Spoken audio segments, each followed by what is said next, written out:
সকলকে নমস্কার। আপনাদেরকে স্বাগত জানাই আমাদের চ্যানেল জনকল্যাণ আপডেট। আজকের বিষয় আপনি কিভাবে খুব সুন্দরভাবে অন্নপূর্ণা যোজনার ফর্মটি ফিল আপ করবেন সেটা আমি দেখাবো। আপনারা ভিডিওটি শেষ পর্যন্ত দেখতে থাকুন। তবে শুরু করার আগে একটা কথা বলি, আপনি ফর্মটি 3টি ভাষাতে পেয়ে যাবেন, ইংরেজি, বাংলা, হিন্দি। আপনি যেটাতে কমফর্ট ফিল করবেন সেটাতে ফিল আপ করবেন। আমি আপনাদেরকে বাংলাতে ফিল আপ করে দেখাবো। তবে চলুন শুরু করা যাক দেরি না করে, তার কারণ ফর্মটি অনেক বড়, 12 পাতার। দেখুন, অন্নপূর্ণা যোজনা পারিবারিক তথ্য সংগ্রহের ফর্ম। প্রতিটি বিভাগের টিক বা চেকবক্সের বিকল্প এবং নির্দেশাবলী রয়েছে। প্রতিটি চেকবক্স ও ক্ষেত্র পরিষ্কারভাবে চিহ্নিত করা হয়েছে। আবেদনকারী এবং যাচাইকারী কর্মকর্তাদের জন্য প্রয়োজনীয় নির্দেশাবলী প্রদান করা হয়েছে। প্রতিটি বিভাগ পূরণ করা বাধ্যতামূলক, অর্থাৎ প্রত্যেক বিভাগ কিন্তু আপনাকে ফিল আপ করতে হবে। তো দেখুন, 3টে কলাম আছে: বিভাগ, ক্ষেত্র, বিকল্প, ইনপুট আর নির্দেশনা।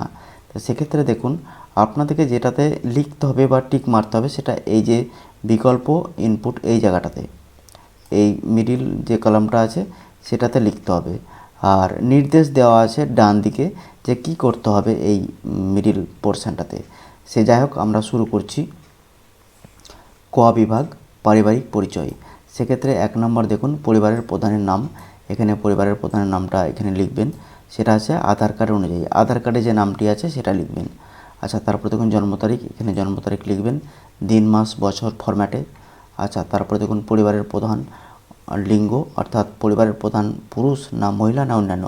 পুরুষ হলে পুরুষের টিক মারবেন, মহিলা হলে মহিলাদের টিক মারবেন, লেখার দরকার নেই। তারপরে দেখুন পরিবারের প্রধানের আধার নাম্বার, এখানে আধার নাম্বার দিয়ে দেবেন। তারপরে দেখুন ডিজিটাল রেশন কার্ডের পারিবারিক আইডি, আপনার পরিবারের প্রধানের ডিজিটাল রেশন কার্ড দিয়ে দেবেন এখানে। আচ্ছা, পরিবারের সদস্য সংখ্যা, আপনার পরিবারের মোট কতজন সদস্য এখানে লিখে দেবেন, সংখ্যাতে লিখে দেবেন।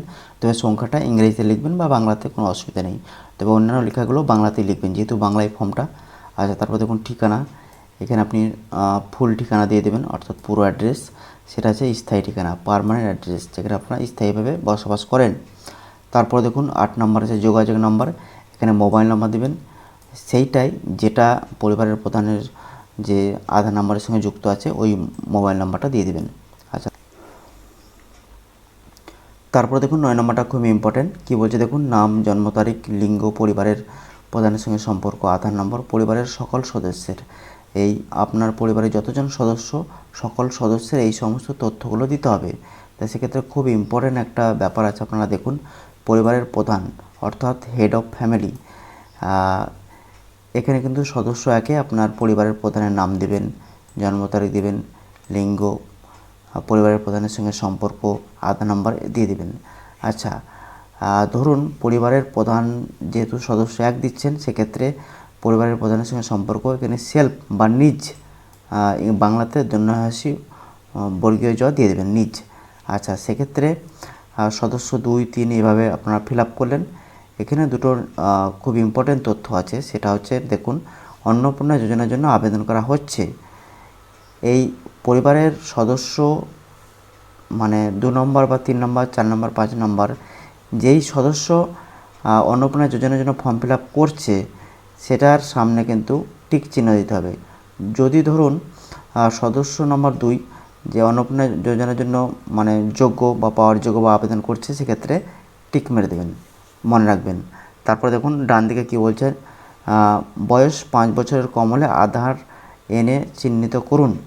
ধরুন আপনার পরিবারের 5 বছরের বয়সের একজন সদস্য আছে, সেই সদস্যের নামটা আপনি 3 নম্বরে লিখেছেন, সেক্ষেত্রে কিন্তু এই যে আধারের জায়গায় কিন্তু না লিখবেন। আচ্ছা, সে যাই হোক, তাহলে এই 9 নম্বর কলমটা আপনারা নিশ্চয়ই বুঝতে পারলেন, কোনো সংশয় হবে না আশা করছি। সে যাই হোক, আমরা পরবর্তী নাম্বারে যাব। তারপরে দেখুন পরিবারের প্রধান এবং পরিবারের সকল প্রাপ্তবয়স্ক সদস্যের ব্যাংক অ্যাকাউন্ট নগদ অর্থ স্থানান্তরের জন্য। সেক্ষেত্রে পরিবারের সকল বা সমস্ত সদস্যের ব্যাংকের তথ্য লাগবে। কি বলছে দেখুন ডান দিকে নির্দেশনা, ডিবিটি ক্রেডিটের জন্য আধার লিঙ্কযুক্ত ব্যাংক অ্যাকাউন্ট প্রদান করুন। অর্থাৎ যে অ্যাকাউন্টে ডিবিটি লিঙ্ক আছে সেই ডিবিটি লিঙ্কওয়ালা অ্যাকাউন্টটি আপনাদেরকে ইনপুট করতে হবে। সেক্ষেত্রে হেড অফ ফ্যামিলি, এখানে পরিবারের প্রধানের ব্যাংকের অ্যাকাউন্ট নাম্বার দিতে হবে এখানে। তারপরে আইএফএসসি কোড, এখানে ব্যাংক কোন ব্যাংকের অ্যাকাউন্ট সেটা দিবেন। আচ্ছা, এইভাবে প্রত্যেক সদস্যের কিন্তু এইভাবে দিয়ে দিবেন। সদস্য 1, সদস্য 2, আপনাদের পরিবারে যতজন সদস্য আছে এভাবে দিয়ে দিবেন। তারপর দেখুন এপিক হেড অফ ফ্যামিলি এবং সকল প্রাপ্তবয়স্ক সদস্য ভোটার তালিকার অংশ নম্বর সহ, অর্থাৎ এপিক তথ্য দিতে হবে। হেড অফ ফ্যামিলি এপিক নম্বর, পরিবারের প্রধানের এপিক নম্বর দিবেন। বিধানসভার ক্ষেত্রটার নাম দিয়ে দিবেন বা নাম্বার, এবং অংশ নাম্বারও দিয়ে দিবেন। আচ্ছা, এইভাবে প্রত্যেক সদস্যের দিয়ে দিবেন আপনাদের পরিবারে যতজন সদস্য। তারপরে দেখুন বিভাগ, 12 নম্বরটা বিভাগ, অর্থাৎ আপনি কোন কাস্টে বিলং করেন। যদি আপনি জেনারেল হন সেখানে থেকে টিক মারবেন, যদি আপনি ইডাব্লিউএস হন সেক্ষেত্রে এখানে টিক মারবেন, যদি এসসি হন যেটা আপনার ক্ষেত্রে প্রযোজ্য সেটা টিক মারবেন। আচ্ছা, তারপরে দেখুন ডান দিকে কি বলছে, প্রযোজ্য শংসাপত্র যেমন জাতিগত আর্থিকভাবে দুর্বল শ্রেণী ইডাব্লিউএস শংসাপত্র, ক্রিমিলিয়ার যেটা শংসাপত্র হয় ওবিসিদের ক্ষেত্রে, সঠিক এগুলো দিয়ে দেবেন। আমি শেষে বলে দেবো যে কী ডকুমেন্ট লাগবে। আচ্ছা, রেশন কার্ড, খাদ্য ভর্তুকি, আপনার কি ডিজিটাল রেশন কার্ড আছে? যদি থাকে তাহলে হ্যাঁ দিবেন, যদি না থাকে না দিবেন। আচ্ছা, তারপরে যদি হ্যাঁ হয় তবে কার্ডের ধরন, যদি আপনার বাড়িতে বা কোন ধরনের কার্ড আছে সেক্ষেত্রে ডবল ওয়াই হলে এখানে ক্লিক করবেন, যেটা থাকবে ক্লিক করবেন বা টিক চিহ্ন দেবেন।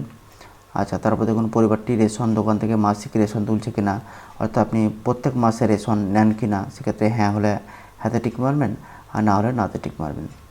তারপরে দেখুন বাড়ির ধরন, আপনার বাড়িতে 3 বা তার বেশি পাকা ঘর রয়েছে কিনা, অর্থাৎ আপনার বাড়িতে 3টি পাকা ঘর রয়েছে কিনা, 3টি বা 3টির বেশি। যদি হ্যাঁ হয় তাহলে হ্যাঁ মারবেন, আর যদি না হয় তাহলে না। আচ্ছা, তারপর দেখুন পারিবারিক জমির মালিকানা, আপনাদের পরিবারে মানে জমি আছে কিনা কারো নামে, হ্যাঁ হলে হ্যাঁ দিবেন, আর না হলে না দিবেন। আর যদি থাকে সেক্ষেত্রে আপনার ওই যে জমির রেকর্ডের কপি অর্থাৎ পর্চা দিতে হবে, বা অন্যান্য যদি নথি থাকে রেজিস্ট্রেশন নথি বা মিউটেশন কপি বা আর হালদাগ থাকে সেগুলো দিতে হবে, যাই থাকুক সেটা দিতে হবে। আর যদি না হয় সেক্ষেত্রে কিছু দেওয়ার দরকার নেই। তারপরে দেখুন 3 নম্বর, পরিবারের সকল সদস্যের মোট জমির পরিমাণ, অর্থাৎ আপনার পরিবারে কত শতক জমি আছে এই শতক এখানে দিতে হবে। আচ্ছা, আমি শেষে বলে দেবো যে কী ডকুমেন্ট লাগবে। যানবাহন, আপনি বা আপনার পরিবারের কোনো সদস্য কি অবাণিজ্যিক মোটর চালিত 4 চাকার গাড়ি আছে, যদি থাকে তাহলে হ্যাঁ দেবেন, না থাকে না দেবেন।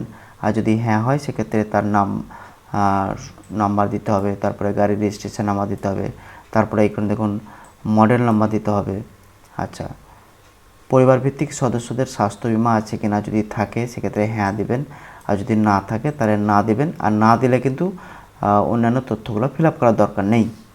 আচ্ছা, যদি হ্যাঁ হয় সেক্ষেত্রে আপনাকে এই তথ্যগুলো ফিল আপ করতে হবে।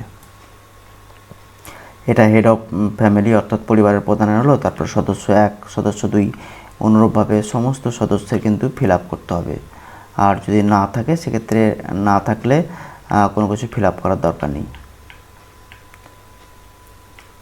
তারপর দেখুন আয় বা পেশা, কোনো সদস্য কি আয়কর বা পেশাগত কর প্রদান করেন, অর্থাৎ ইনকাম ট্যাক্স যদি পে করেন তাহলে হ্যাঁ দেবেন, আর না দিলে না।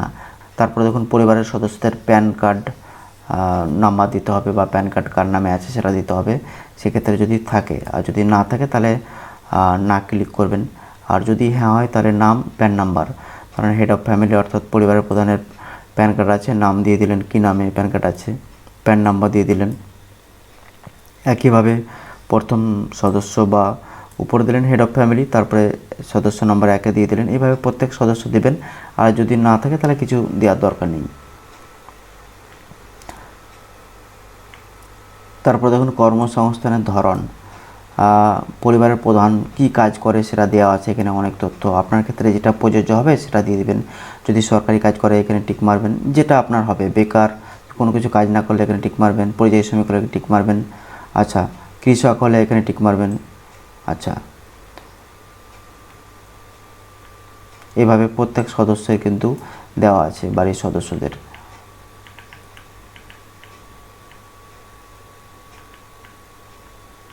তারপরে দেখুন পরিবারের শিক্ষিত প্রাপ্তবয়স্ক সদস্যদের সংখ্যা, পরিবারের অশিক্ষিত প্রাপ্তবয়স্ক সদস্যের সংখ্যা।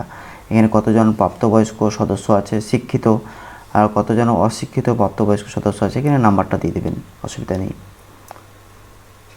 সেক্ষেত্রে ইন্ডিভিজুয়াল দেওয়া আছে, পরিবারের প্রধানের এটা।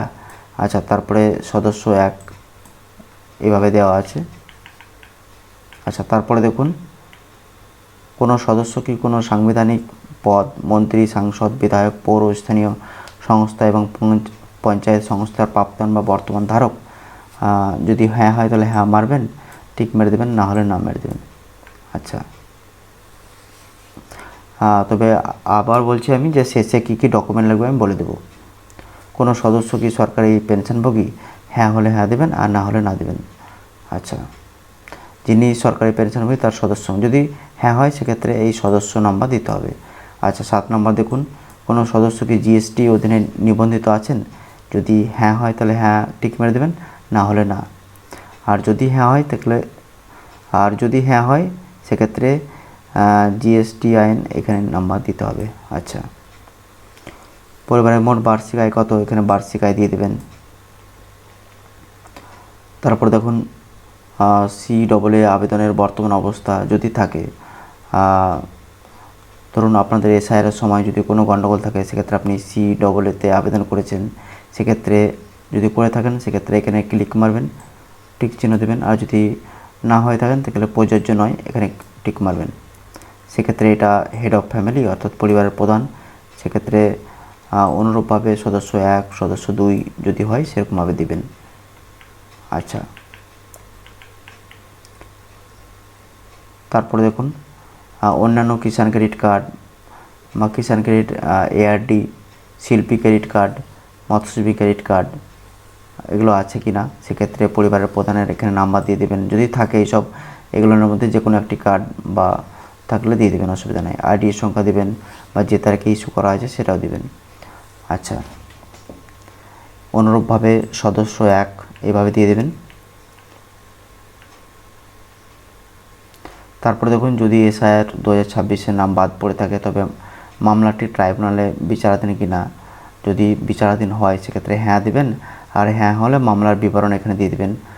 আর পরিবারের প্রধানের ক্ষেত্রে এটা অনুরূপভাবে সদস্য 1, সদস্য 2, সদস্য 3 আছে, সদস্য 5, আপনাদের ফ্যামিলিতে যতজন সদস্য আছে অসুবিধা নেই।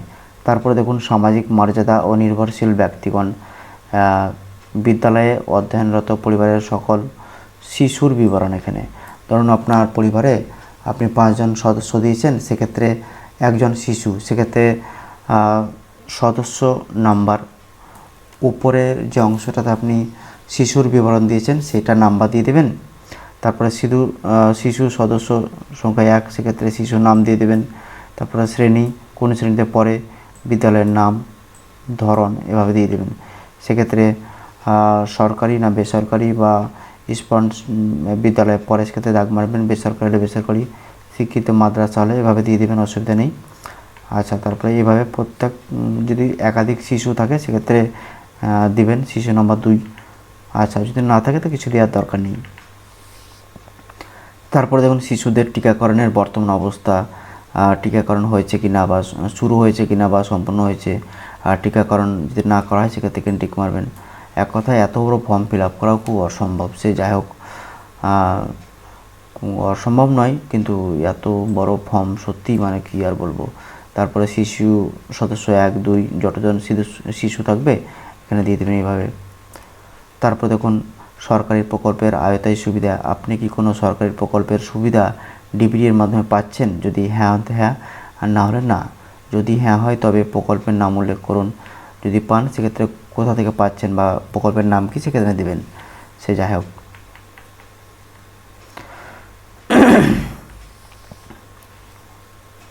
এভাবে সদস্যের মানে 1, 2, 3 ওই প্রকল্পের ব্যাপারটাই বোঝাচ্ছে এখানে। তারপর দেখুন বাদ দেওয়া হলে কারণ অফিসার কর্তৃক পূরণীয়, অর্থাৎ পূরণ করবে অফিসাররা যদি আপনার কোনো অংশ বাদ দিয়ে থাকেন সেক্ষেত্রে। তারপর দেখুন ঘোষণাপত্রটা ও সম্মতি, আমি এই মর্মে ঘোষণা করছি যে উপরের প্রদত্ত তথ্য আমার জ্ঞান ও বিশ্বাস অনুযায়ী সত্য এবং প্রযোজ্য ক্ষেত্রে আমি সকল সহায়ক নথি প্রদান করেছি এবং উপরে উল্লেখিত কোনো মানদণ্ড বাদ দিইনি। আমি অবগত যে আমার প্রদত্ত কোনো তথ্য মিথ্যা প্রমাণিত হলে আমার সামাজিক সুরক্ষা সংক্রান্ত সুবিধাসমূহ বন্ধ হয়ে যেতে পারে। সেক্ষেত্রে আপনার এখানে স্বাক্ষর দিয়ে দেবেন। দ্রষ্টব্য পরিবার বলতে এমন একদল ব্যক্তিকে বোঝায় যারা সাধারণত একসঙ্গে বসবাস করেন এবং একই রান্নাঘর থেকে খাবার গ্রহণ করেন। আর এই যে অংশটা দেখছেন, এই অংশটা হচ্ছে আপনার সরকারি ব্যবহারের জন্য, অর্থাৎ যারা আধিকারিক আছেন তাদের জন্য। অসুবিধা নেই, এটা আপনাদেরকে ফিল আপ করতে হবে। তো এই ছিল সম্পূর্ণ 12 পাতার অ্যাপ্লিকেশান ফর্ম। তো আপনারা সম্পূর্ণ দেখলেন। আপনাদের যদি কোনো জায়গায় মানে ডাউট থাকে সেক্ষেত্রে আপনারা কমেন্ট বক্সে জানান যে আমার এই পার্টিকুলার এই অংশটা আমার বুঝতে অসুবিধা হচ্ছে, তো আমি সেই কমেন্ট ধরে ধরে আমি আপনাদেরকে সাহায্য করব যথাসাধ্যভাবে। তো এই ছিল আজকের ভিডিও। যদি আমার ভিডিওটি আপনাদের অর্থপূর্ণ বা হেল্পফুল মনে হয় তাহলে অবশ্যই আপনারা সাবস্ক্রাইব করুন, লাইক করুন এবং বেশি বেশি করে শেয়ার করুন। আজকে এই পর্যন্ত, দেখা হচ্ছে পরের একটা ভিডিওতে।